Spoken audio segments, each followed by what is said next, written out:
libraries because someone felt they were too vulgar in language, too sexually explicit, excessively violent, and in some cases to base their religious beliefs. Book banning is a form of censorship, and it infringes on our First Amendment rights. I would like to introduce Catherine Aloud, criminal justice faculty here at the college, to explain to us the importance of our First Amendment rights and how censorship obstructs these rights. Catherine is through with them here. Thank you very much for coming.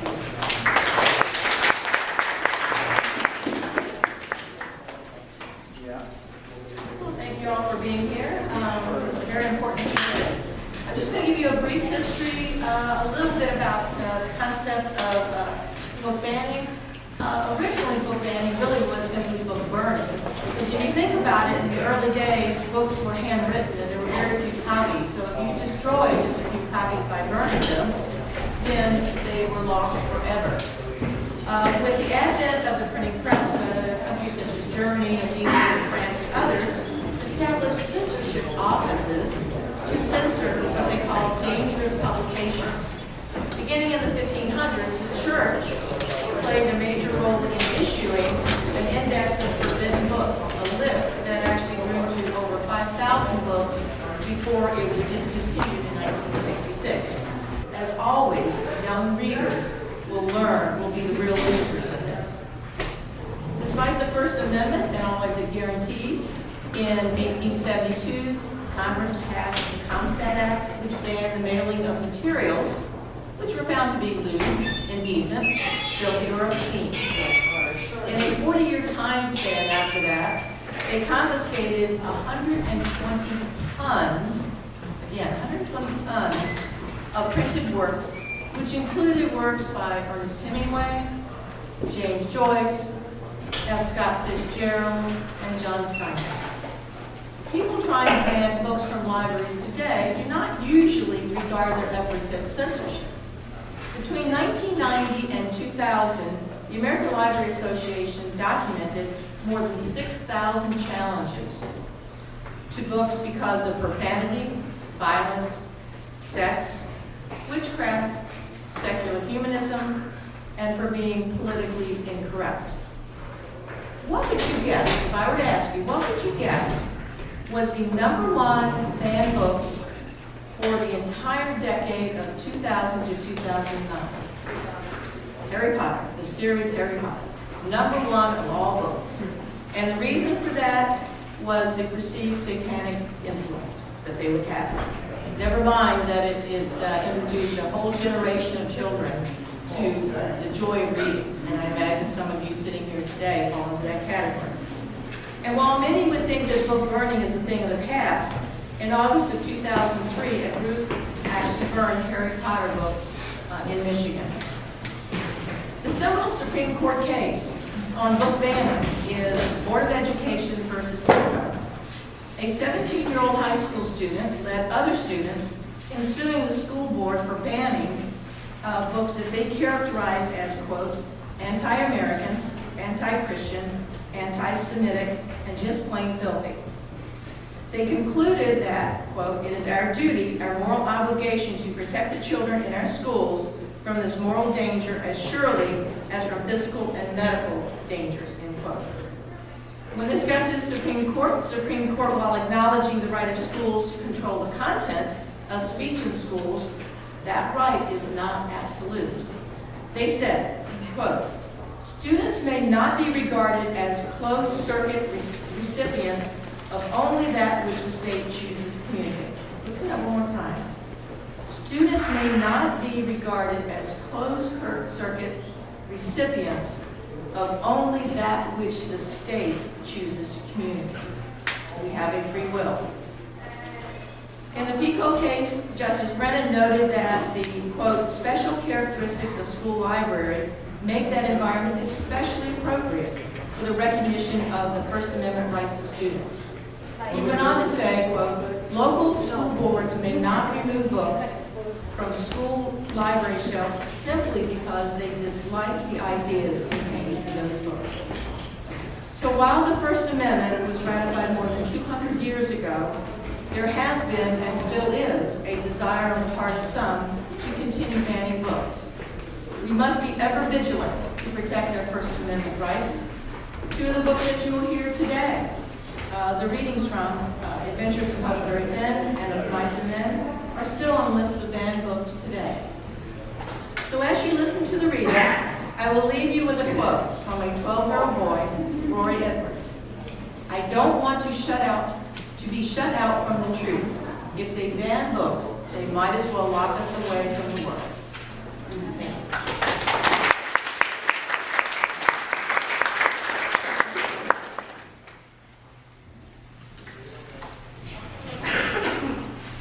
Thank you, Catherine. What we'll do now is begin introducing the readers and their selections. Each reader will come up, introduce his or her selection, give a brief statement as to why it was on the back of the challenge list, and then share a passage. Sir Gina Lindsay.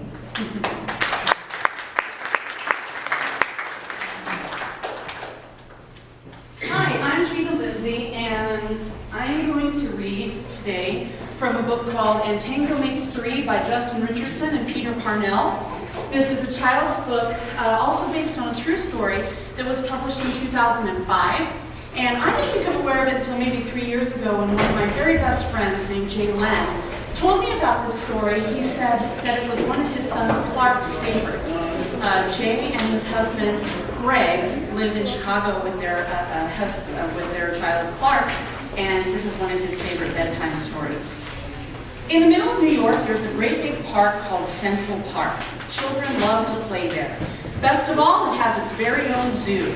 Every day, families of all kinds go to visit the animals that live there. But the children and their parents aren't the only families at the zoo. The animals make families of their own. And in the penguin house, there are penguin families.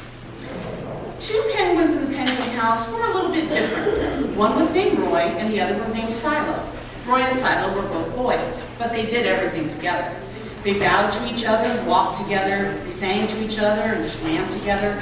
Wherever Roy went, Silo went too. They didn't spend much time with the girl penguins, and the girl penguins didn't spend much time with them. Instead, Roy and Silo wound their necks around each other. Their keeper, Mr. Ramsey, noticed the two penguins and thought to himself, they must be in love. Roy and Silo watched how the other penguins made a home, so they built a nest of stones for themselves. Every night, Roy and Silo slept there together, just like the other penguin couples. And every morning, Roy and Silo woke up together. But one day, Roy and Silo saw that the other couples could do something they could not. The mama penguin would lay an egg. She and the papa penguin would take turns keeping the egg warm until finally it would hatch, and then there would be a baby penguin.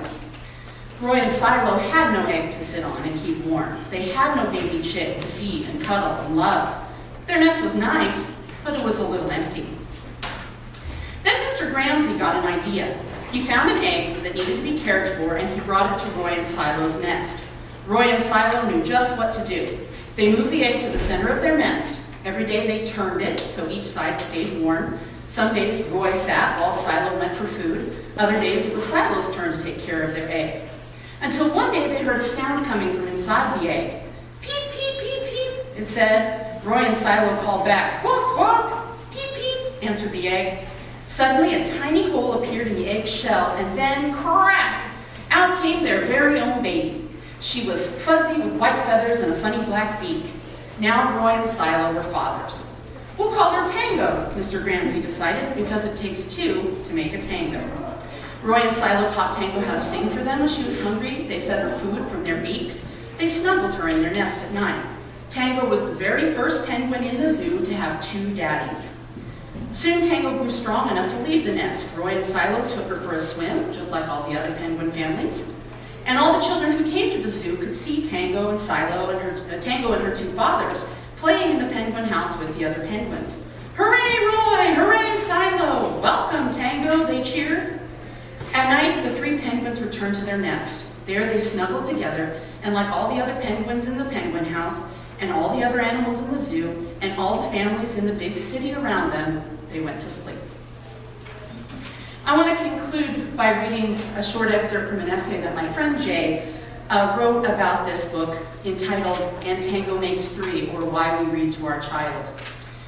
During Banned Books Week, we will be reading And Tango Makes Three, which is number 5 on the list this year, although it's been number 1 several times in the past. We do not, however, read this book at home as some sort of object lesson. We have not told Clark that it's been challenged or banned. I think for him it's primarily a charming story about a baby penguin and her family. But of course his thinking about the book may change. Clark is aware that there are different kinds of families, and he's starting to understand that some people think some families are okay and some are not. And particularly that some people think our family is not okay.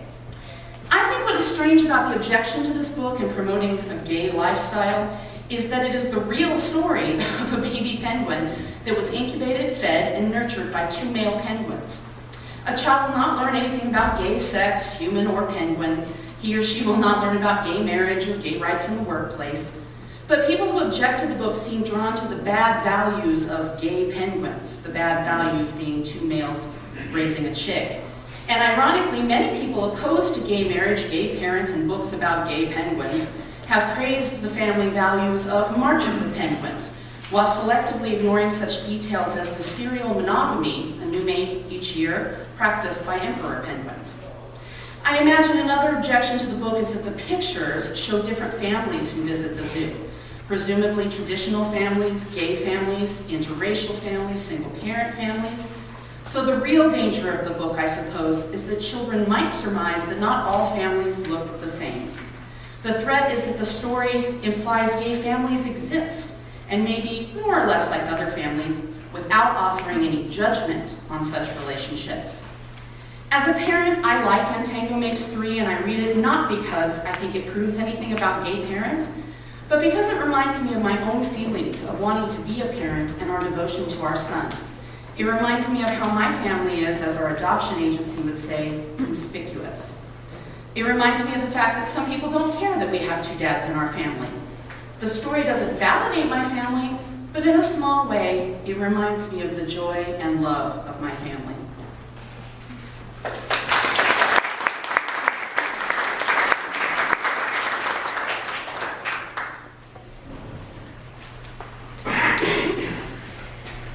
Thank you, Gina. Our next reader is Tammy Burton.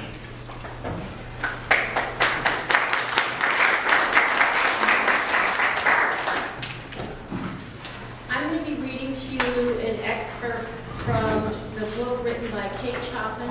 It was written back in 1899. When it was published, this novel disturbed critics so much that it was banished for decades after it was written. They called it morbid, unpleasant, unhealthy, sordid, and poisoned. Basically, it's a woman who goes through life depressed and at the end commits suicide. These are things that at that time they did not want their women thinking of or exposed to. As recently as 2006 and 2007, it's been challenged in several municipalities for the cover art in the book and also for the themes. Thank you, said Edna. But do you know, I have a notion to go down to the beach and take a good wash and even a little swim before dinner. The water is too cold, they both exclaimed. Don't think of it. Well, I might go down and try, dip my toes in. Why, it seems to me the sun is hot enough to have warmed the very depths of the ocean. Could you get me a couple of towels? I'd better go right away so as to be back in time. It would be a little too chilly if I waited until this afternoon. Mariquetta ran over to Victor's room and returned with some towels, which she gave to Edna. I hope you have fish for dinner, said Edna, as she started to walk away, but don't do anything extra if you haven't. Run and find Philomel's mother, Victor instructed the girl. I'll go to the kitchen and see what I can do. By Jiminy, women have no consideration. She might have sent me word. Edna walked down to the beach rather mechanically, not noticing anything special except that the sun was hot. She was not dwelling upon any particular train of thought. She had done all the thinking which was necessary after Robert went away, when she lay awake upon the sofa till morning. She had said over and over to herself, "Today is Arabin, tomorrow it will be someone else. It makes no difference to me. It doesn't matter about Léonce Pontier, but Raoul and Etienne, those are her children." She understood now clearly what she had meant long ago when she said to Adele that she would give up the unessential, but she would never sacrifice herself for her children. Despondency had come upon her there in the wakeful night and had never lifted. There was no one thing in the world that she desired. There was no one human being whom she wanted near her except Robert. And she even realized that the day would come when he would go, and the thought of him would melt out of her existence, leaving her alone. The children appeared before her like an antagonist who had overcome her, who had overpowered and sought to drag her into the soul slavery for the rest of her days. But she knew a way to elude them. She was not thinking of these things when she walked down to the beach. The water of the Gulf stretched out before her, gleaming with the million lights of the sun. The voice of the sea is seductive, never ceasing, whispering, clamoring, murmuring, inviting the soul to wander in the abyss of solitude. All alone on the white beach, there was no living thing in sight. A bird with a broken wing was beating the air above, reeling, fluttering, circling disabled down to the water. Edna found her old bathing suit still hanging, faded upon its accustomed peg. She put it on, leaving her clothing in the bathhouse. But when she was there beside the sea, absolutely alone, she cast the unpleasant, prickling garments from her, and the first time in her life she stood naked in the open air, at the mercy of the sun. The breeze that beat upon her and the waves that invited her. How strange and awful it seemed to stand naked under the sky. How delicious. She felt like some newborn creature opening its eyes in a familiar world that it had never known. The foamy wavelets curled up to her white feet and coiled like serpents above her ankles as she walked out. The water was chill, but she walked on. The water was deep, but she lifted her white body and reached out for a long sweeping stroke. The touch of the sea is sensuous, enfolding the body in its soft, close embrace. She went on and on. She remembered the night she swam far out and recalled the terror that seized her at the fear of being unable to regain the shore. She did not look back now, but went on and on, thinking of the bluegrass meadow that she traversed when a little child, believing that it had no beginning and no end. Her arms and legs were growing tired. She thought of Leon and the children. They were a part of her life, but they need not have thought they could possess her, body and soul. How Mademoiselle Riez would have laughed, perhaps sneered if she knew. And you call yourself an artist. What pretentious, madame. The artist must possess the courageous soul that dares and defies. Exhaustion was pressing upon and overpowering her. Goodbye, because I love you. He did not know. He did not understand. He would never understand. Perhaps Dr. Mandelet would have understood if she had seen him. But it was too late. The shore was far behind her, and her strength was gone. She looked into the distance, and the old terror flamed up for an instant, then sank again. Edna heard her father's voice and her sister Margaret's. She heard the barking of an old dog that was chained to the sycamore tree. The spurs of the cavalry officer clanged as he walked across the porch. There was the hum of bees, and the musky odor of pinks filled the air. In this scene, it's after her lover dumped her for another woman. So she felt she had nothing left to live for, had never had connection with her family. One of the main reasons this was banned was because of that symbolism and the fact that they did not want women at that time, early 1900s, that was a way to solve their problems, trying to control people through what they read.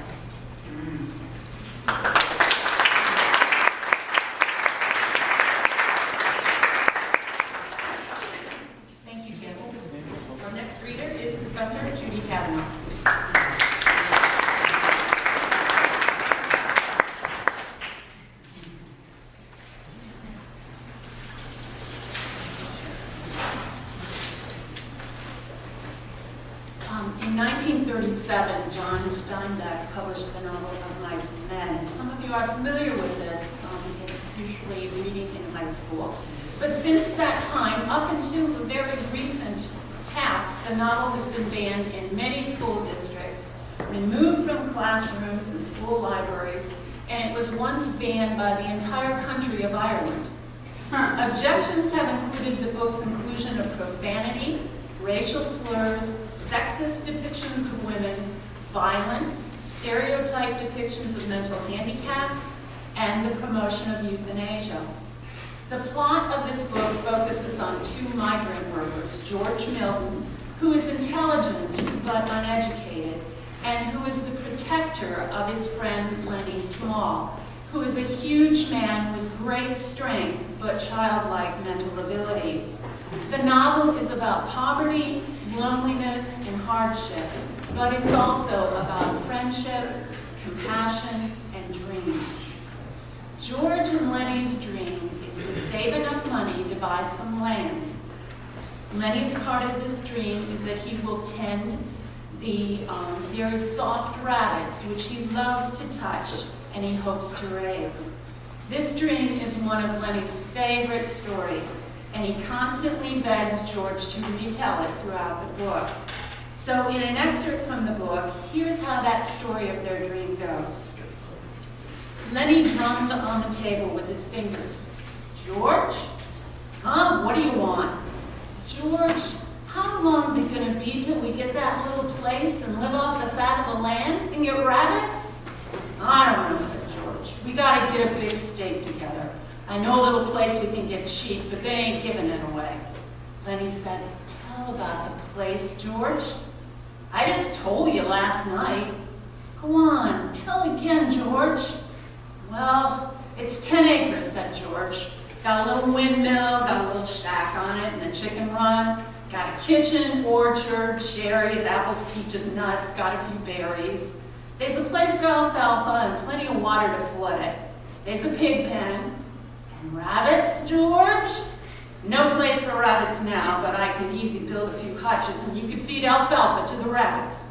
Damn right I could, said Lenny. You goddamn right I could. George's voice was growing warmer. And we could have a few pigs. I could build a smokehouse like the one Grandpa had.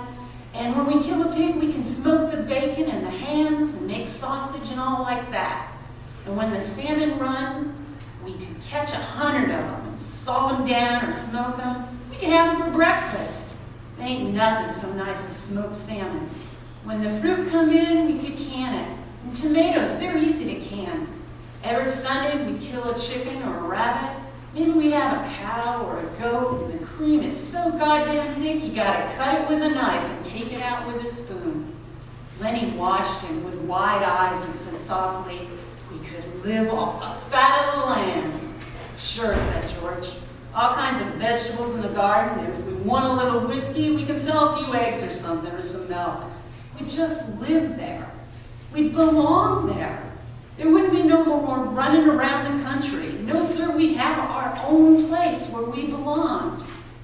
Tell about the house, George, begged Lenny. Sure, we'd have a little house and a room to ourselves, a little fat iron stove, and in winter, we'd keep a fire going in it. We wouldn't have to buck no barley 11 hours a day. And when we put in a crop, we'd be there to take the crop up. We'd know what come of our planting. And rabbits, Lenny said eagerly, and I'd take care of them. Tell how I'd do that, George. Sure, you'd go out in the alfalfa patch and you'd have a sack. You'd fill up the sack and bring it in, put it in the rabbit cages. And they'd nibble and they'd nibble, said Lenny, the way they do, I've seen them. He looked at the wall over Lenny's head. And it'd be our own, and nobody could can us. If we don't like a guy, we can say, get the hell out, and by God, he's got to do it. And if a friend come along, why, we'd have an extra bunk. And we'd say, why don't you spend the night? And by God, he would. We'd have a setter dog and a couple stripy cats. But you got to watch out them cats. Don't get the little rabbits. Lenny breathed hard. You just let them try to get the rabbits. I'll break their goddamn necks. I'll smash them with a stick. He subsided, grumbling to himself, threatening the future cats which might dare disturb the future rabbits.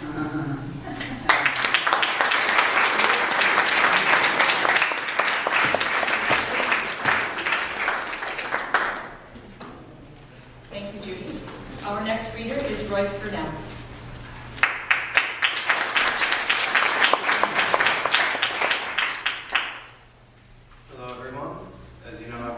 and the banned book I chose is a personal favorite of mine, The Adventures of Alice in Wonderland.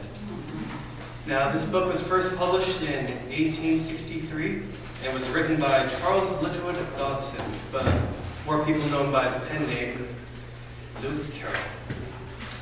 And there are a few reasons that this book was banned during the early 1900s and later on into the 1950s.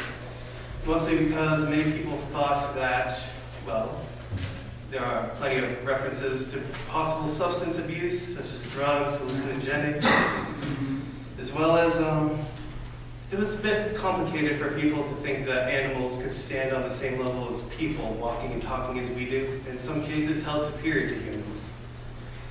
And many people found this uncomfortable. And the section I'll be reading for you today is actually depicted on the cover of the book. Apart for those of us who are familiar with this novel, all know and love, Advice from a Caterpillar. This is picking up when Alice has just met the caterpillar sitting atop a very large mushroom. There's no reference there. The caterpillar and Alice looked at each other for some time in silence as the caterpillar took the hookah out of its mouth and addressed her in a very languid, sleepy voice. Who are you? Said the caterpillar. This was not an encouraging opening for a conversation, Alice replied rather shyly. I hardly know, sir. Just at present, at least I know who I was when I got up this morning, but I think I must have been changed several times since then. What do you mean by that? Said the caterpillar, sir. Explain yourself. I can't explain myself, I'm afraid, sir, said Alice. I'm not myself, you see. I don't see, said the caterpillar. I'm afraid I can't put it more clearly, Alice replied very politely, for I can't understand it myself. So to begin with, and being so many different sizes in a day is very confusing. It isn't, said the caterpillar. Well, perhaps if you found it so yet, said Alice, but when you have to turn into a chrysalis, you will someday, you know. And then after that into a butterfly, I think you'd feel quite queer about it, won't you? Not a bit, said the caterpillar. Well, perhaps your feelings may be different, said Alice. All I know is that it would feel very queer to me. You, said the caterpillar contemptuously. Who are you? Which brought them back again to the beginning of the conversation. Alice felt a little irritated at the caterpillar's remark. Such very short remarks at that. She drew herself up and said very gravely, I think you ought to tell me who you are first. Why? Said the caterpillar. Here was another puzzling question, and Alice could not think of any good reason, as the caterpillar seemed to be in a very unpleasant state of mind, so she turned away. Come back, said the caterpillar called her. I have something important to say. This sounded promising, certainly. Alice turned and came back again. Keep your temper, said the caterpillar. Is that all? Said Alice, swallowing down her anger as well as she could. No, said the caterpillar. Alice thought she might as well wait, as she had nothing else to do, and perhaps, after all, it might tell her something worth hearing.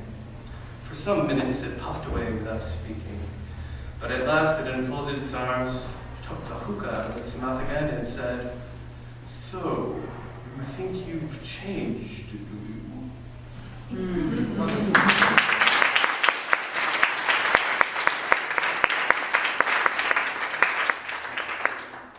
Thank you, Royce. Our next reader is Professor Joanna Jackson.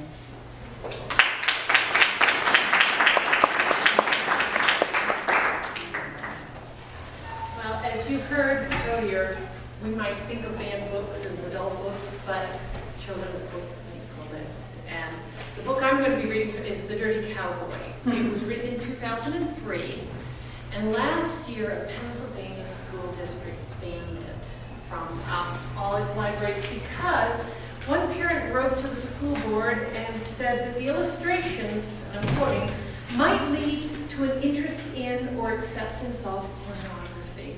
See, I have to warn you, I am going to read this and I am going to show you, but there are 16 pages of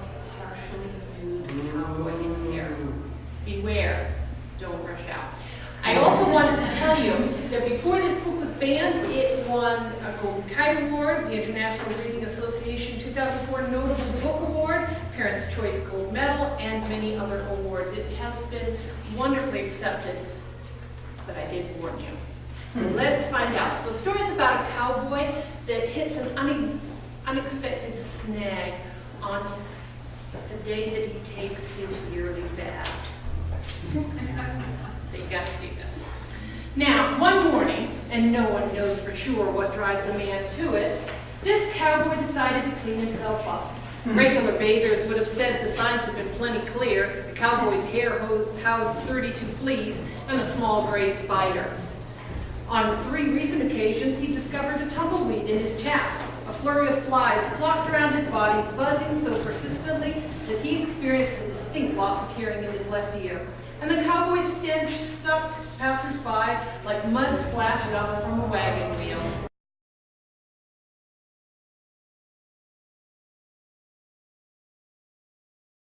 Our next reader is Professor Leanne Thomas.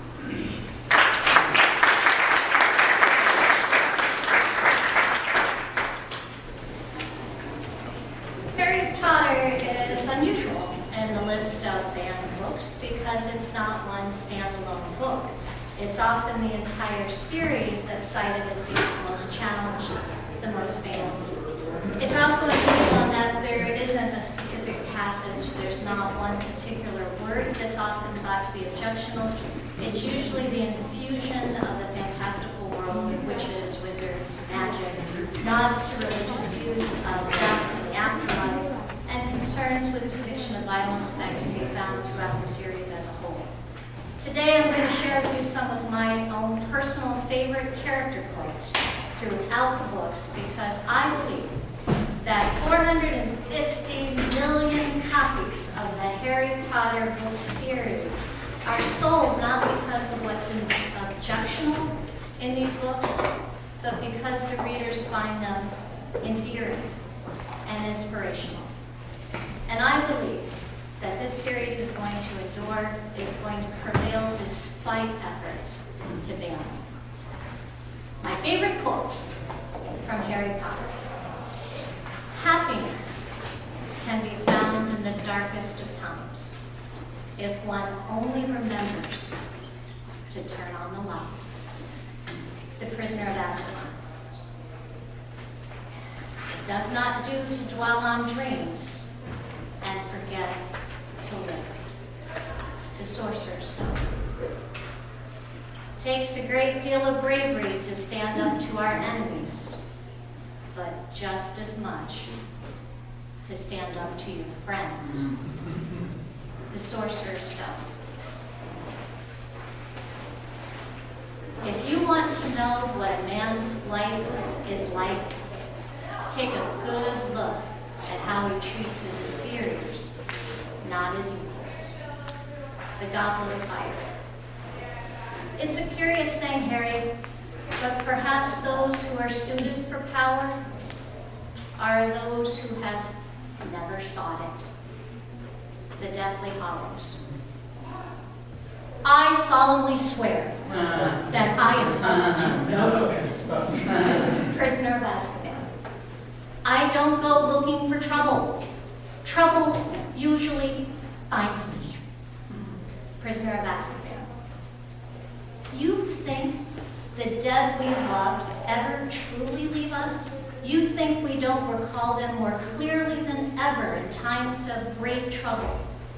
Your Father is alive in you, Harry, and shows himself most plainly when you have need of him. Prisoner of Azkaban.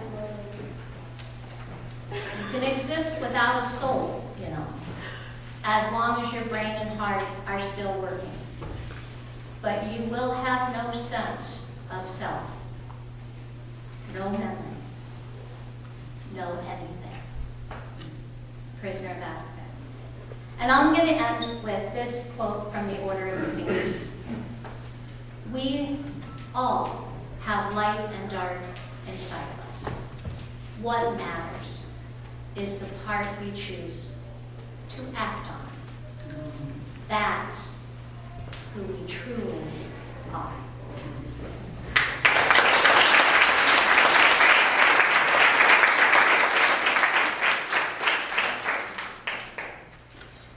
Thank you, Liam. Checking to see, is Tommy Yao here? No. Okay, then we will move on to our next reader, which is Professor Vicki Sloan.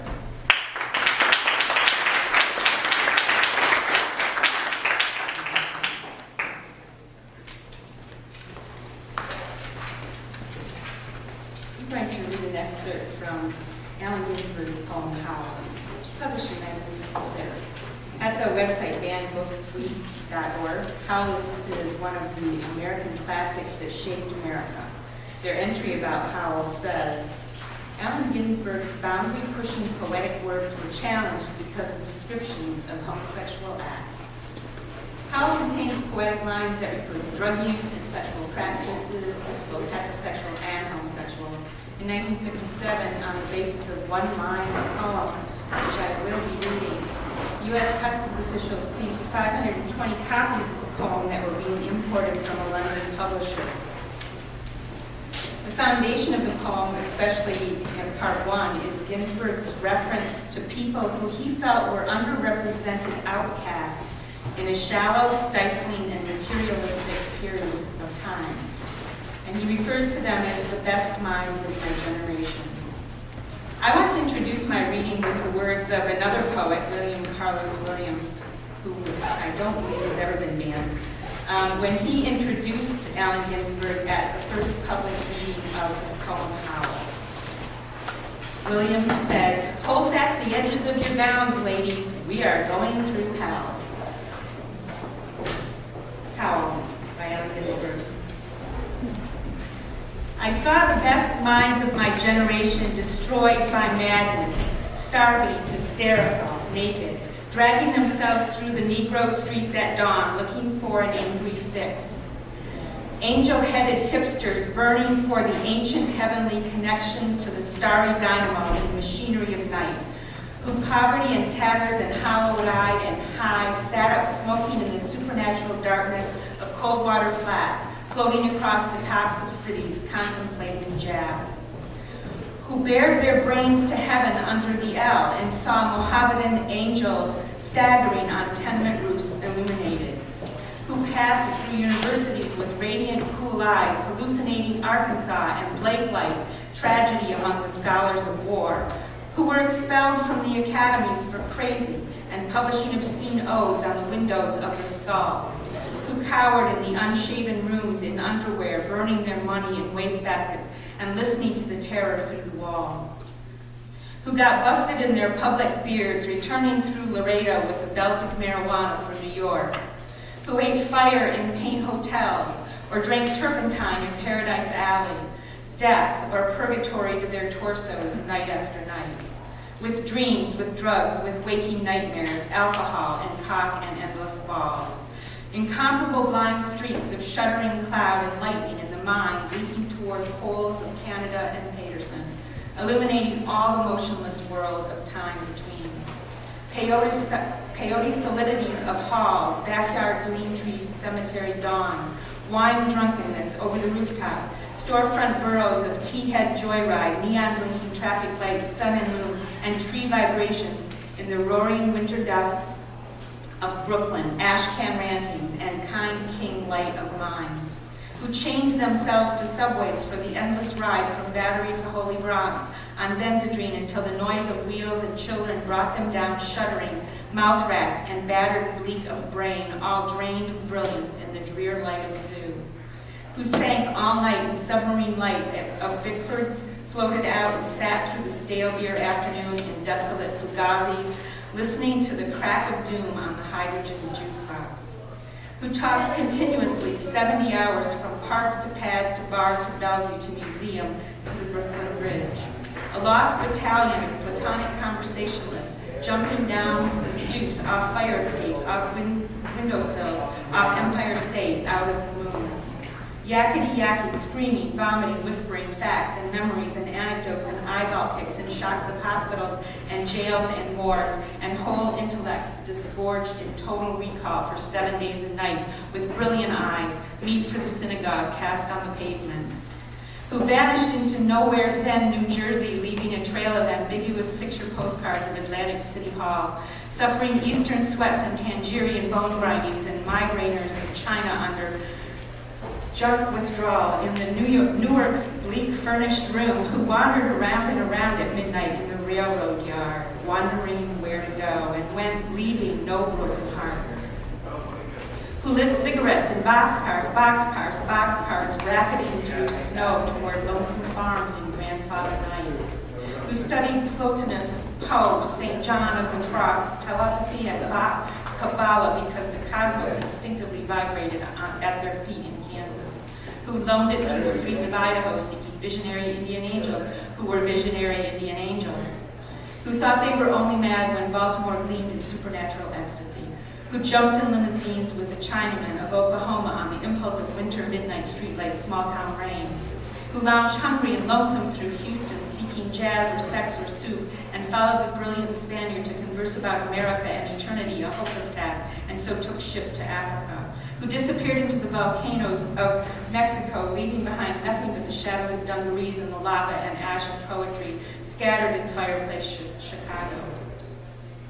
Who reappeared on the West Coast investigating the FBI in beards and shorts with big pacifist eyes, sexy in their dark skin, passing out incomprehensible leaflets, who burned cigarette holes in their arms, protesting the narcotic tobacco haze and capitalism, who distributed super-communistic pamphlets in Union Square, weeping and undressing while the sirens of Los Alamos wailed them down and wailed down Wall, and the state Staten Island Ferry also wailed, who broke down crying in the white gymnasiums, naked and trembling before the machinery of other skeletons, who bit detectives in the neck and shrieked with delight in police cars for committing no crime but their own wild hooking pederasty and intoxication, who howled on their knees in the subways and were dragged off the roof, waving genitals and manuscripts, who let themselves be fucked in the ass by saintly motorcyclists and screamed with joy, who blew and were blown by those human seraphim, the sailors, caresses of Atlantic and Caribbean love, who bawled in the morning and the evening in the rose gardens and the grass of public parks and cemeteries, scattering their semen freely to whomever come who may. Who hiccuped endlessly trying to giggle, but wound up with a sob behind a partition in the Turkish bath when the blonde and naked angel came to pierce them with a sword. Who lost their love boys to the three old shrews of fate, the one-eyed shrew of the heterosexual dollar, the one-eyed shrew that winks out of the womb, and the one-eyed shrew that does nothing but sit on her ass and sniff the intellectual golden threads of the crafts in the womb. And I'm just going to move to near the end of part one because it's very long. With another who dreamt and made incarnate gaps in time and space through images juxtaposed and trapped the archangel of soul between two visual images, and joined the elemental verbs and set the noun and dash of consciousness together, jumping the sensation of pater omnipotence, alternativeness, to recreate the syntax and measure of poor human prose and stand before your speechless and intelligence and shaking with shame, rejected yet confessing out the soul to conform to the rhythm of thought in his naked endless head.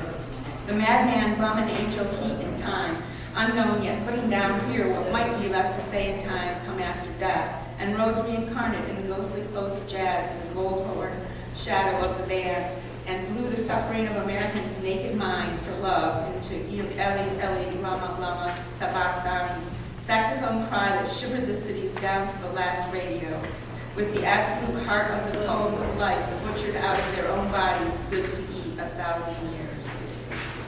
That's part one.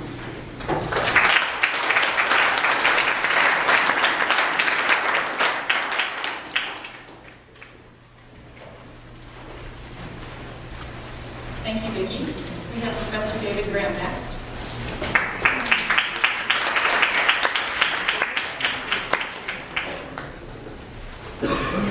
Good afternoon. This afternoon, I would like to read for you from the book by Jack Kerouac called On the Road.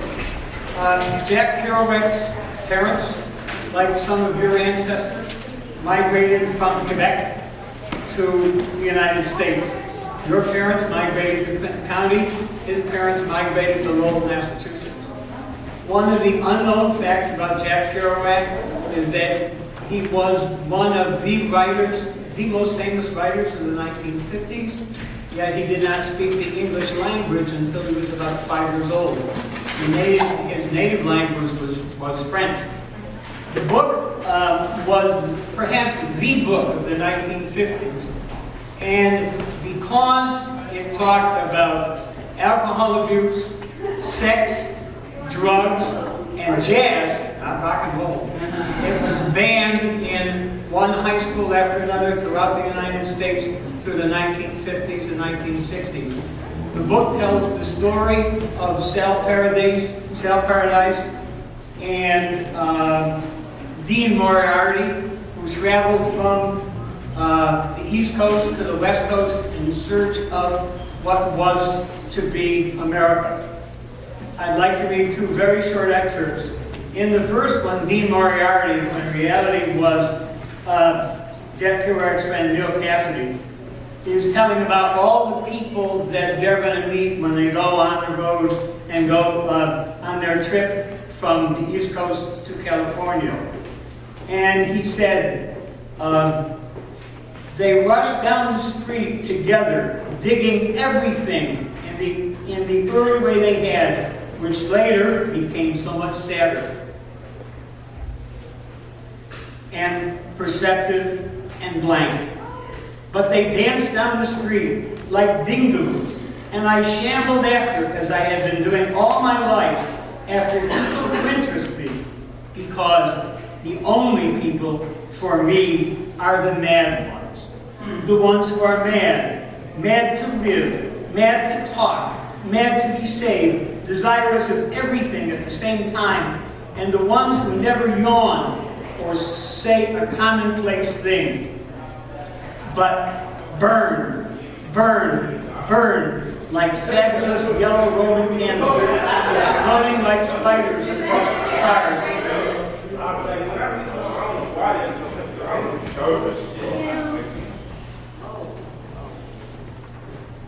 But burn, burn, burn like fabulous Roman candles, exploding like spiders across the stars. In the middle, you see a blue center light pop, and everybody goes. And in his trip across the United States to try and find Dean, the book ends as follows. So in America, when the sun goes down, and I sit on the old, broken down river pier, watching the long, long skies over New Jersey, and I sense all that raw land that rolls in one unbelievable, huge bow over to the West Coast. And all that road going, all people dreaming in the immensity of it. And in Iowa, I know, by now, children must be crying in a land where they let children cry. And tonight, the stars will be out. And don't you know that God is a Pooh Bear? The evening star must be drooping and shedding her sparkler dims on the prairie, which is just before the coming of the complete night that blesses the earth, darkens all rivers, cups the peaks, and folds to the final shore. And nobody knows what's going to happen to anybody besides the forlorn rags of growing old. I think of Dean Moriarty. I even think of old Dean Moriarty, the father we never found. I think of Dean Moriarty.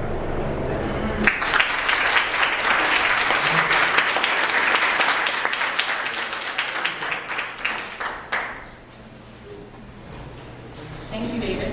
Our last reader will be Deon St. Hines.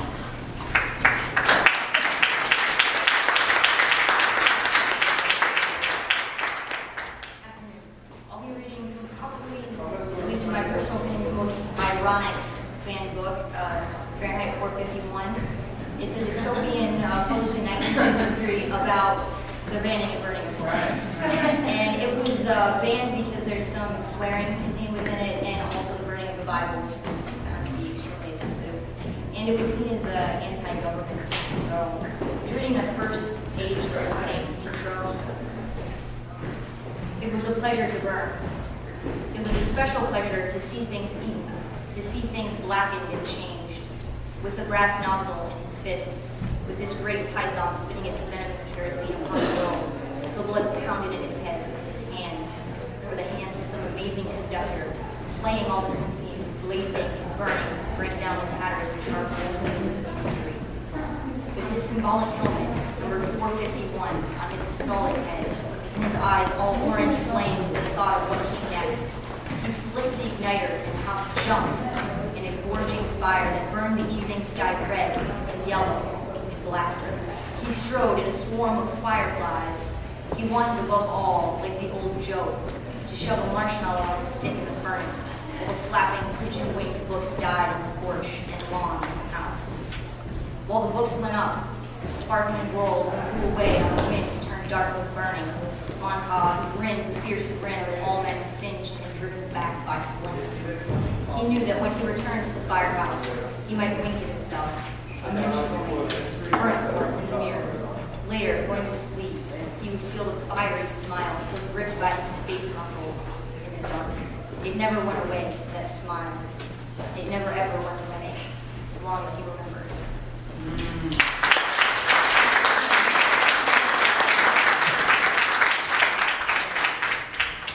Thank you, Dion.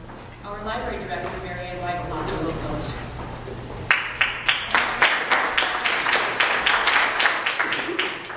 This has been a wonderful event. We've listened to some wonderful excerpts from books. Most of you weren't convinced, and I still wonder why is book banning so awful? Well, for me, it's a slippery slope. Beyond book banning is book burning, and we've seen some demonstrations of that. Catherine talked about that. It's been a long and sort of history of book burning. It's where a regime or an individual wants to suppress ideas that may challenge the status quo. And it can also, books, what is a book? They hold ideas. And so what they're looking to do is to destroy ideas. And it also means not only destroying ideas, but it's the end of a free society. And from a recent excerpt, Bradbury warned of this in his novel.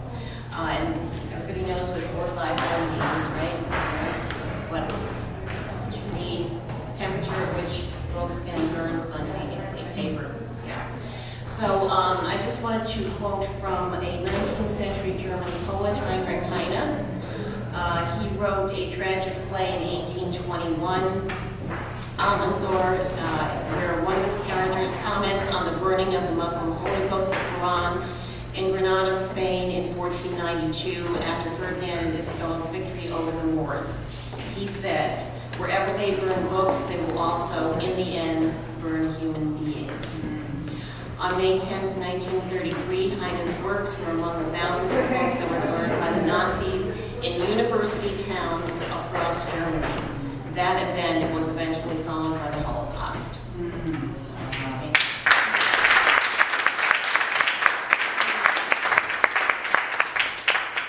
At this time, I'd like to thank everyone for attending. I would like to thank all of our speakers and our readers. All speakers and readers, please see me before you go. I have something for you. And for those of you in attendance, you are entered in a raffle. And our librarian, Kay, will be either having some things picked or picking some things for the banned book mouse.